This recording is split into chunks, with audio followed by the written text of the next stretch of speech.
We continued our conversation, though it had stretched longer than expected. However, the smiles that once graced my husband and mother-in-law's faces began to fade. Concerned, my husband inquired about my well-being, and even though something felt amiss, I reassured him that I was fine. But then, out of nowhere, my mother-in-law abruptly got up, clutching her stomach in agony. She hurriedly made her way to the bathroom, and I couldn't help but be alarmed. I asked her what was happening, why she was in such pain. She replied, clearly distressed, and I couldn't believe what was unfolding before me. In the midst of her anguish, my mother-in-law turned to me and asked if I had switched the tea. I reluctantly admitted that both she and I had, but at the time I couldn't fathom what could be wrong with that. My name is Laura, a 30-year-old office worker. 2 years ago, I married Joshua, whom I had met at work. He had started as a newcomer to the company, and over time, our relationship blossomed. We began dating, got married, and our life together seemed harmonious. In our household, we had our designated roles. Joshua took care of cleaning, laundry, and garbage, while I handled the cooking. This division of labor had always worked well for us, and Joshua used to shower me with affection, following me around and speaking sweetly to me. However, recently, I began to notice changes in both Joshua and my mother-in-law's behavior. Joshua's attitude towards me had shifted. He became distant, and his affectionate gestures became scarce. Even when I prepared his favorite meal, like hamburgers, his response was lukewarm. It seemed as if he had lost interest in me, and I yearned for the warmth and attention he used to shower me with. On the other hand, my mother-in-law had always been somewhat critical of me since the beginning of our marriage. She often made remarks about my homemaking skills and expected snacks to be readily available when she visited. Initially, my husband supported me in these situations, defending my actions. However, lately, Joshua had started taking his mother's side, criticizing me as well. Their combined criticism felt like an unrelenting attack on me, and Joshua even went as far as threatening divorce, claiming I wasn't a considerate wife and needed to better prepare for his mother's visits. These changes left me deeply troubled. I couldn't understand why Joshua and my mother-in-law had suddenly turned against me. I reminisced about the early days of our relationship when Joshua was caring and attentive, hoping that he would return to being the loving husband I had married. My concern wasn't limited to my husband. My relationship with my mother-in-law had soured as well. Her constant criticisms and the fact that Joshua was no longer on my side made me feel isolated and under attack. It seemed like my efforts to please them were never enough. I decided it was time to have a conversation with Joshua about our relationship.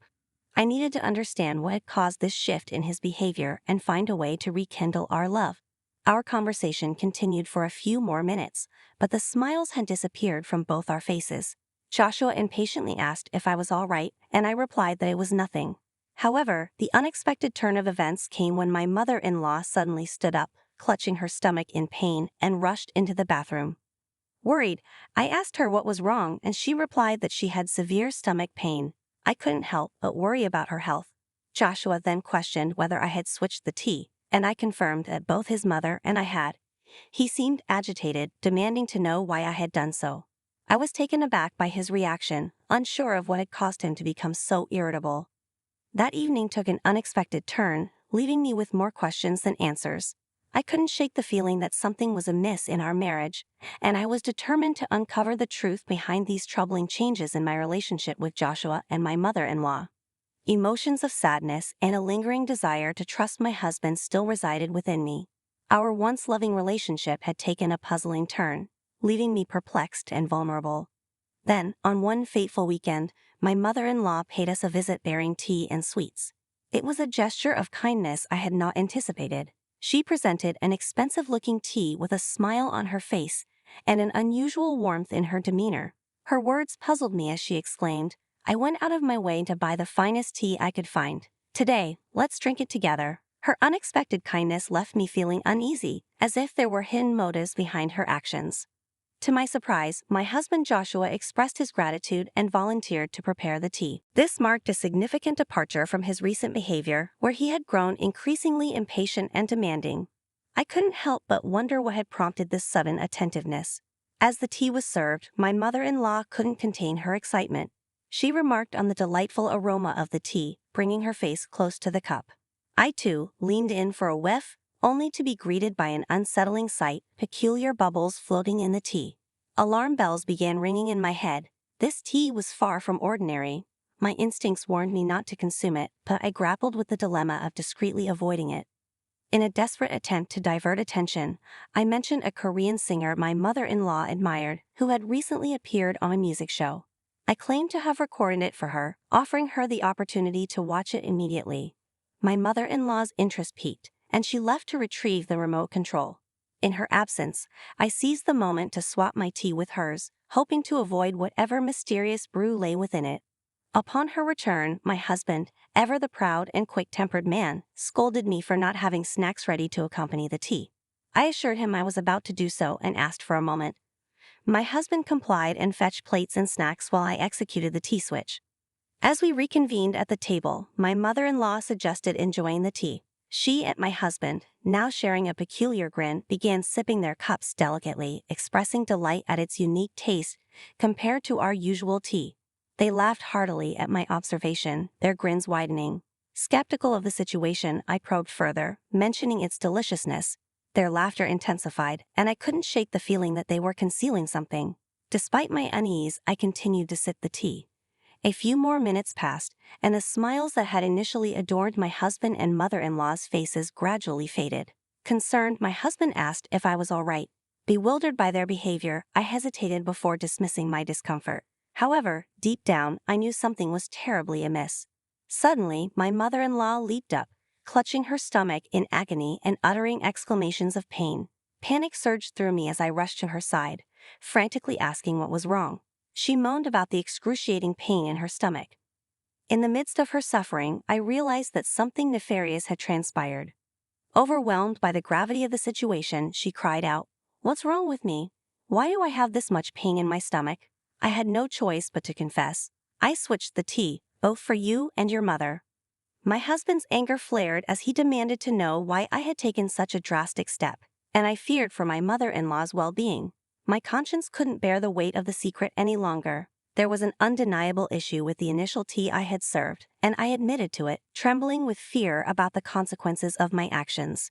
My husband, now aware of the potential danger, urged me to tell the complete truth, stressing the importance of my mother-in-law's health.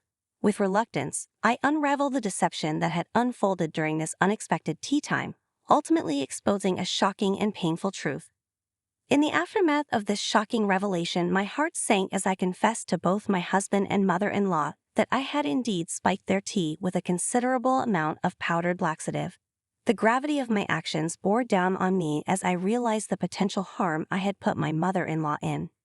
My husband's initial reaction was disbelief, questioning the authenticity of my claim. "Of course, you'd get an upset stomach if you did that, and in large quantities, it could be fatal," he remarked with a hint of anger. The situation escalated rapidly, and understanding the severity of his mother's condition, my husband urged me to call an ambulance. With trembling hands, I dialed for help, and within minutes, an ambulance arrived to rush my ailing mother-in-law to the hospital. My husband, visibly distressed, accompanied her, leaving me alone with a heavy burden of guilt and the damning evidence of the tampered tea. As they departed for the hospital, I decided to safeguard the tea that my husband had unknowingly adulterated with laxatives. I poured it into a water bottle, preserving it as evidence for the impending legal proceedings. Determined to bring this matter to justice, I resolved to report the incident to the police. While my husband and mother-in-law were preoccupied at the hospital, I seized the opportunity to pack up my belongings.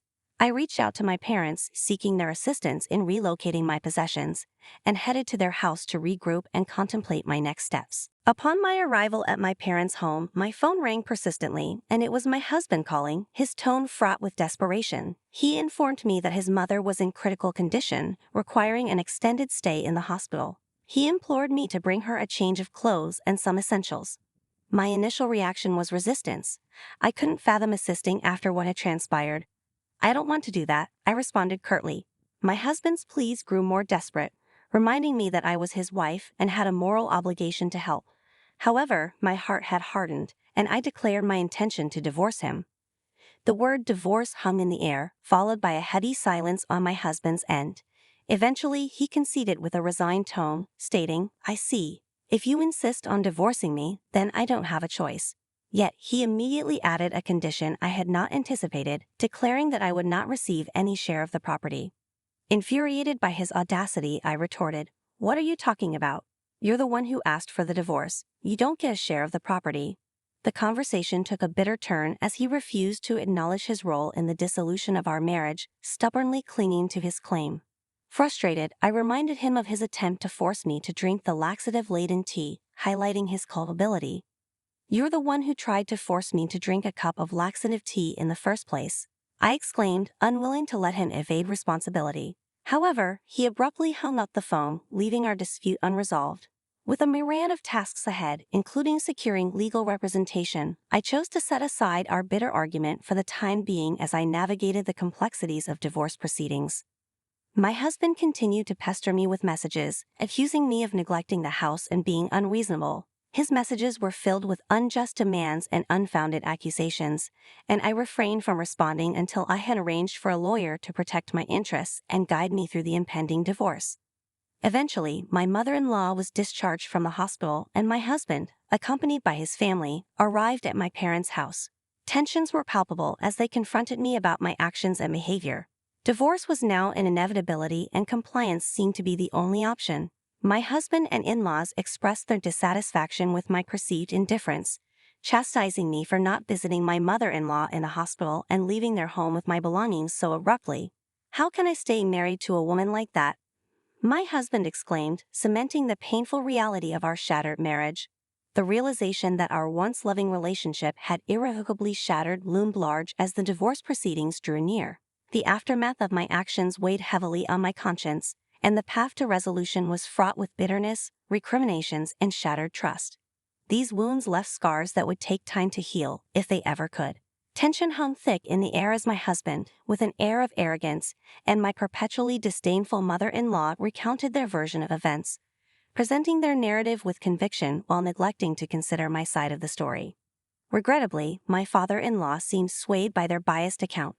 He was the lone voice of reason in his family, and he chimed in, expressing his concern, saying, "Laura, I think you're being a little selfish," evidently influenced by the one-sided account he had heard. It was clear that he had not been presented with the full picture.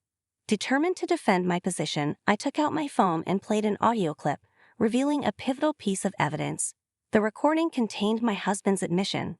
I had actually planted a large amount of powdered laxative in Laura's tea. It was irrefutable proof of my innocence and his wrongdoing. The color drained from my husband and mother-in-law's faces upon hearing the damning audio, and their carefully crafted facade crumbled, leaving them exposed. My father-in-law, bewildered by this unexpected twist, demanded an explanation from his son, asking, "How did that conversation come about?" His tone was laden with disappointment. My husband was cornered, compelled to confess to his ill-conceived actions. He admitted, "Father, I felt I was in danger, so I quickly replaced mother-in-law's tea with my own." The revelation cast a shadow over the room, exposing the truth behind my husband's and mother-in-law's alliance against me. I recounted my side of the story, detailing how I had been subjected to relentless bullying, with my husband eventually joining in their attacks. My father-in-law's face contorted with fury as he addressed my husband and mother-in-law, saying, "Hey, Joshua, what's going on? Is it true that you were bullying her too?" His voice was heavy with indignation. Caught in the act, my husband and mother-in-law faltered, their embarrassment palpable. They hastily attempted to downplay their actions, insisting that it had all been in jest. "It was just for fun, Dad," my husband offered weakly. "Laura got sick to her stomach, and I was actually planting laxatives in her tea. It was like a fun surprise, you know," his mother-in-law chimed in. However, my father-in-law was not so easily convinced. His disappointment in his family was evident as he warned sternly, "Don't think you can get away with that forever." The gravity of their actions was now laid bare, and the consequences of their mistreatment were beginning to surface. In a resolute move, I produced an envelope containing photographic evidence of my husband's affair, obtained through a private detective agency. His face turned even paler as the images exposed his infidelity, a secret he had hoped to keep hidden. "Why did you think I didn't know anything?" I confronted him, my voice laced with disappointment. "Your attitude was so cold that I thought it was suspicious, and I hired an investigation agency. I never thought you were really having an affair." My husband, now sweating profusely, struggled to respond, realizing the gravity of the situation. He had no choice but to face the consequences of his actions. I brandished divorce papers, a powerful tool that shifted the balance of power in my favor. "No matter how foolish you may be, facing divorce papers in this situation leaves you at a disadvantage," I asserted calmly. I will secure alimony and a fair share of our property. Furthermore, I intend to report you for assault for planting the laxative. My husband, caught in a web of deceit and guilt, tried to appeal to my sense of empathy, pleading desperately, "Don't you feel sorry for Joshua?" Unmoved, I responded firmly, "What are you talking about? It's not just you. Your mother-in-law is just as guilty." The truth had finally emerged, and I was determined to see justice served, no matter the cost. In that pivotal moment, the web of deception began to unravel, and the tables turned as the weight of truth and evidence bore down on those who had wronged me. As the confrontation escalated, my husband and mother-in-law's heated exchange filled the room, with each seeking to deflect blame, accusing the other of being the mastermind behind our misfortunes. Their voices resonated with frustration, and the room was charged with tension. However, neither party was willing to admit their guilt. Why am I even supposed to be arrested? It was Joshua who planted the laxative. My mother-in-law protested defiantly, attempting to shift the blame onto my husband. My husband, equally obstinate, countered, "Mom, you came up with this plan. Don't you dare try to put this only on me." It became a relentless back and forth, a battle of accusations, with neither willing to yield. Divorce loomed before us, and the tension was unbearable. My father-in-law, who had remained silent, finally reached his breaking point. With an air of authority, he declared, "Enough, you both committed a crime. Give it up and take responsibility together. Don't complain when the police take you away." This stern reprimand caught my husband and mother-in-law off guard, and their expressions shifted from defiance to shock as they realized the gravity of their actions and the consequences they now faced. I breathed a sigh of relief that my father-in-law had intervened before my own father, who was on the verge of losing his temper, could become embroiled in the argument. I interjected, proposing a more civilized approach to resolving our issues. "Let's go through the lawyers to deal with the rest of this," I suggested, eager to put an end to the tumultuous scene. I urged my husband to sign the divorce papers as soon as possible, eager to sever our ties and move on. Though hesitant, my husband eventually yielded to my father-in-law's insistence and signed the papers. My father-in-law, feeling remorse for his family's role in the ordeal, issued an apology. "I am truly sorry for the trouble my stupid son and my stupid wife have caused you. I apologize," he said sincerely. With that, my father-in-law ushered my husband and mother-in-law away from my parents' house, putting an end to a tumultuous chapter in my life. In the aftermath of our separation, I pursued a claim for alimony through my lawyer. Both my ex-husband and his adulterer were ordered to pay me $330,000 each. Justice, though belated, had been served. Furthermore, I filed a police report against my ex-husband and ex-mother-in-law for assault, providing them with irrefutable evidence, the recording of my husband admitting to planting the laxative, along with the tea used during the incident, which sealed their fate. Both my ex-husband and ex-mother-in-law were subsequently arrested and fined for their actions. My ex-husband's adulterer, outraged by his lies and manipulation, severed ties with him and demanded her share of the affair partner's alimony. Desperate to fulfill his financial obligations, my ex-husband resorted to taking out a consumer loan to pay the affair partner's alimony in a lump sum. As a result, he found himself burdened with overwhelming debt, a fitting consequence for his deceitful actions. In contrast, I achieved what I had sought all along, my fair share of the property and financial security. I relocated to an apartment, finding solace in my newfound independence. Life gradually improved, and I recently received a well-deserved promotion at work. To celebrate my success and newfound freedom, I contemplated taking a trip with friends or my parents. The weight of past transgressions no longer held me back, and I looked forward to a brighter future. The intentional act of making someone consume laxative-laden tea was a crime, one that left deep scars. My husband and mother-in-law bore the consequences of their actions, and their lives took unexpected turns. Meanwhile, I found closure and redemption, leaving behind a tumultuous past and embracing the promise of a happier tomorrow. While the ordeal was a harrowing experience, I hoped that in time I would cross paths with a genuinely wonderful person, someone who would cherish and respect me for who I am.